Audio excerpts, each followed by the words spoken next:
নমস্কার, আমি রিয়া। আমার নতুন একটি রান্নার ভিডিওতে সবাইকে স্বাগত। আজ বানিয়ে নিয়েছিলাম দোকানের মতন পারফেক্ট গোলাপ জামুন কীভাবে বাড়িতে বানানো যায়। চলুন তার রেসিপিটাই শুরু করছি। তো দেখুন, প্রথমেই আমি এখানে একটা গোলাপ জামুন মিক্স নিয়েছি, মিক্স পাউডার, যেটা অতি সহজেই কম সময়ে বাড়িতে দারুণ গোলাপ জামুন বানানো যায়।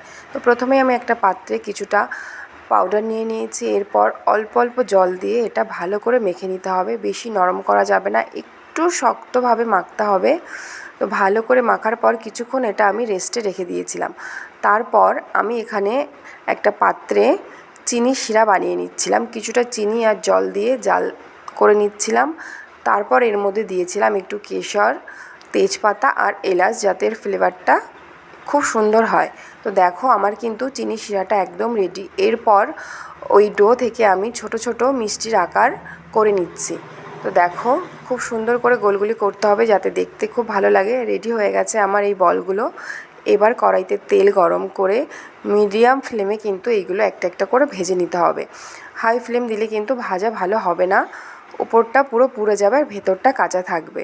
তো দেখো, আমার ভাজাগুলো কত সুন্দর হচ্ছে। এপাশ ওপাশ উল্টে আমি ভেজে নিচ্ছি। তো রেডি হয়ে গেছে আমার এই গোলাপ জামুনগুলো ভাজা।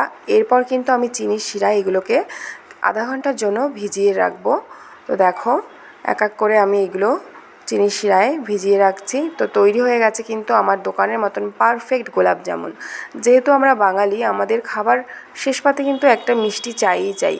সেই কারণে তোমরা কিন্তু এইভাবে একবার বাড়িতে বানিয়ে দেখতেই পারো। খেতে কিন্তু অসাধারণ হয়, আর এই মিক্সচারটা যে কোনো দোকানেই কিন্তু পাওয়া যায়।